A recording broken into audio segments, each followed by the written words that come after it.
گزشتہ ہفتے ہم نے نفس کی کیفیات کے حوالے سے گفتگو شروع کی، اس کی اقسام کے حوالے سے۔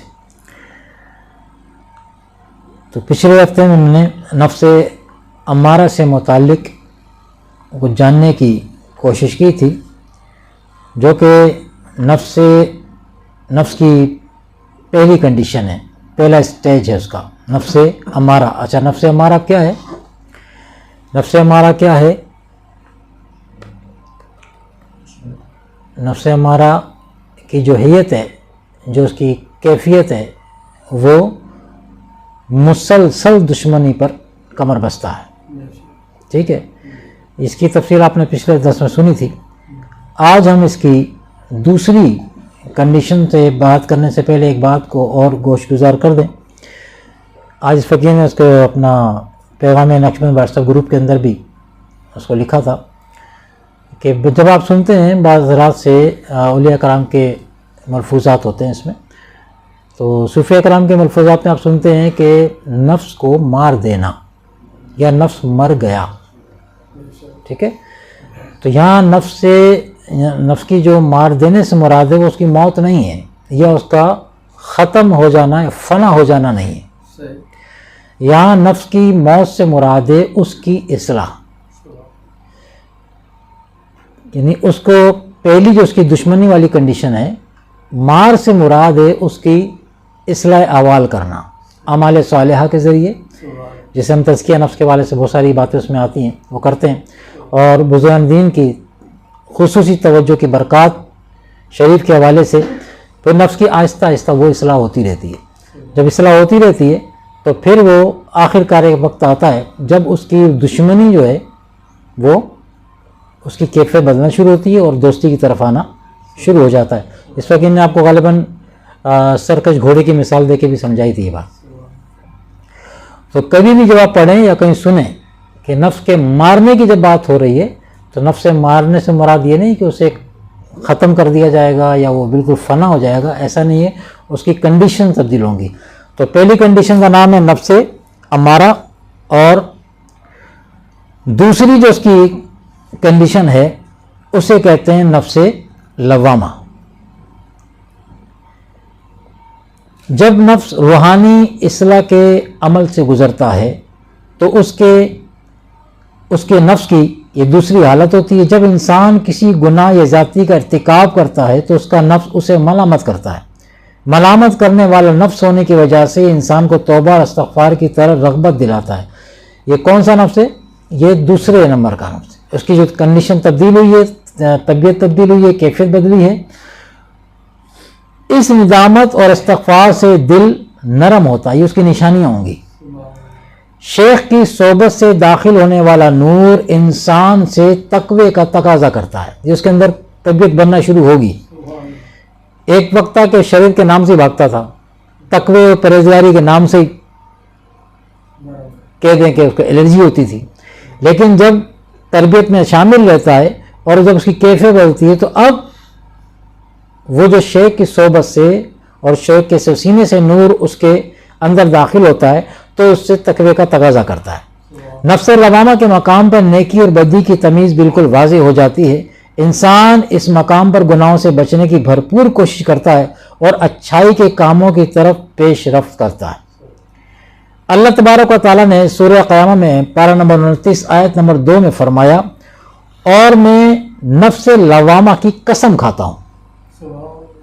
اب ایک تو وہ اس کی نفس کی کنڈیشن تھی کہ وہ اللہ کی دشمنی پر قائم تھا، اور جب اس کی کنڈیشن دوسری حالت میں بدلی تو پاک پروردگار عالم نے اس کی قسم اٹھائی۔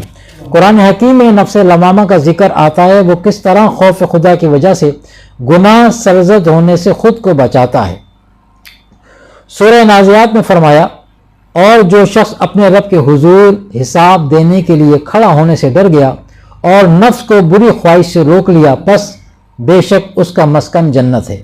ایک اور مقام پہ قرآن مجید فرمایا گیا کہ اور وہ شخص جو اپنے رب کے سامنے سے کھڑا ہونے سے ڈرا، اور وہ بندہ یا شخص جو اپنے رب کے سامنے کھڑا ہونے، اب کھڑے ہونے سے مراد یہ کہ حساب کتاب کے جو خوف اس کو لاحق ہو کہ میں کل اللہ کی بارگاہ میں کیا جواب دے سکوں گا، تو اس خیال سے جو ڈر، فرمایا اپنے کھڑے ہونے سے ڈرا، جب کھڑے ڈرے گا تو کیا ہوگا، وہ عمل کی طرف آئے گا، جس کو آخرت کا خوف لاحق ہوگا تو وہ یقیناً پھر عمل کی طرف آئے گا، اور عمل کیوں کرے گا، اللہ کو راضی کرنے کے لیے، اپنے آپ کو منوانے کے لیے نہیں۔ اس کا نمازی ہونا، نماز پڑھنا اپنے آپ کو نمازی کہلانے کے لیے نہیں ہوگا، اس کے دیگر جتنے معمولات ہیں اصلاح احوال کے حوالے سے اپنے آپ کو منوانے کے، اگر اپنے آپ کو منوانے کے حوالے سے پھر تو 0/0 پہ کھڑا ہوگا آ کے۔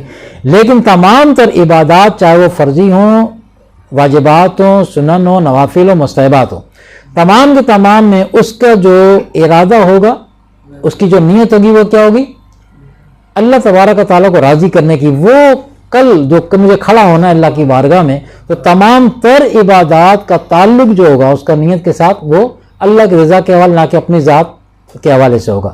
تو اس کے لیے فرمایا کہ جو اللہ کے سامنے کھڑا ہونے سے ڈرا، فرمایا اس کے لیے 2 جنتوں کا وعدہ ہے، ایک بھی نہیں، 2 جنتوں کا وعدہ ہے۔ جنت کیسی ہوتی ہے، اس پہ پھر کبھی انشاءاللہ تعالی تفصیلی گفتگو کریں گے کہ یہاں 2 جنتوں کی بات ہو رہی ہے، اور ایک جنت کے معاملات کیا ہیں وہ آدمی اس کے تصور سے باہر ہے۔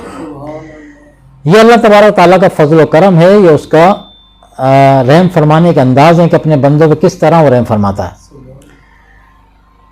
اب نفس لوامہ کی جو صفات ہیں وہ کیا ہیں؟ نفس لوامہ ہونے کی صورت میں لغویات اور ناپسندیدہ افعال سے نفرت پیدا ہو جاتی ہے۔ پچھلے درس میں آپ نے کیا سنا تھا؟ نفس امارہ، اس میں وہ لذت پاتا ہے ان چیزوں میں، کسی کی غیبت کرنا، چغل خوری کرنا، گالیاں بکنا، جھوٹ بولنا وغیرہ وغیرہ، جتنے گناہ ہیں ان میں اس کی طبیعت لذت کی طرف مائل رہتی ہے، بندے کو اس طرف لے کے چلتا ہے۔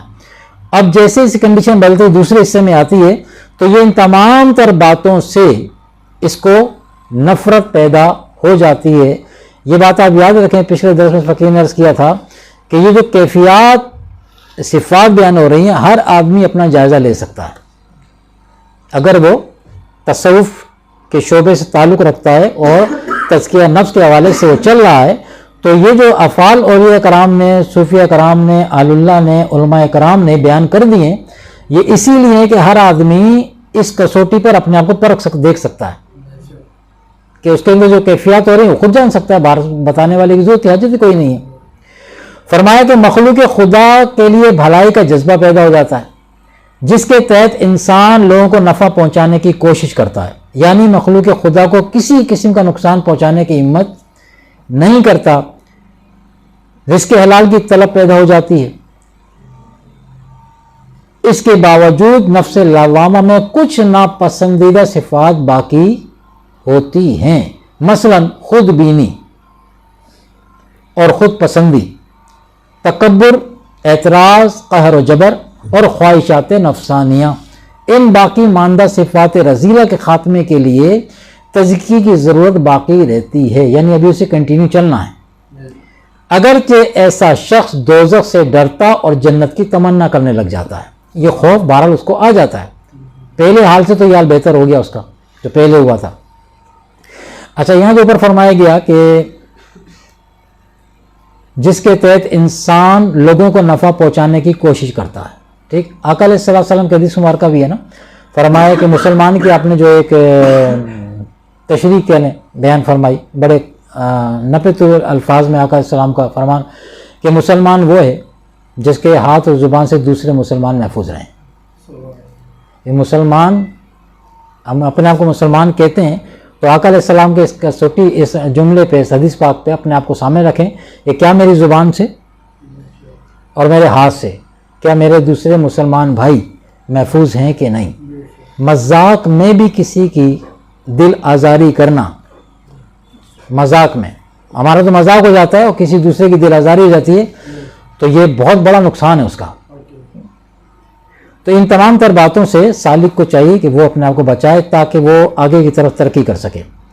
اب نفس لوامہ کی مثالی صورتیں کیا ہیں؟ جس طرح ہم نفس امارہ کے بارے میں پچھلے ہفتے سنی تھی آپ نے، یعنی خواب میں کنڈیشن جو خواب نظر آتے ہیں سالک کو، تو نفس لوامہ کی طرف جب وہ آ جائے گا تو اب اس دوران اس کو جو خوابات آنا شروع ہوں گے، اب کیا اسے صورتیں نظر آئیں گی، مثال کے طور پہ فرمایا کہ خواب میں پکی ہوئی روٹی دیکھنا خواہش نفس کو ظاہر کرتا ہے. اسی طرح مچھلی اور مرغی وغیرہ حلال رزق کی علامت ہے. حلال جانور مثلا بھیڑ بکری وغیرہ حلال کی ترغیب ظاہر کرتا ہے. گائے دیکھنا دوسروں کو نفع پہنچانے کی علامت ہے. اونٹ دیکھنا حالت ایمان کی دلیل ہے کیونکہ اونٹ تکلیف اٹھاتا ہے اور بوجھ برداشت کرتا ہے. کھجور اور شیب پسندیدہ اخلاق کو ظاہر کرتے ہیں. پھل اور میوہ لغویات سے نجات کی علامت ہیں. مکانات اور عمارات لوامہ والے شخص کا دل قلب انسانی کہلاتا ہے کیونکہ اس میں حیوانی اور پاکیزہ صفات دونوں پائی جاتی ہیں. وہ دونوں میں اعتدال کے لیے کوشاں ہوتا ہے.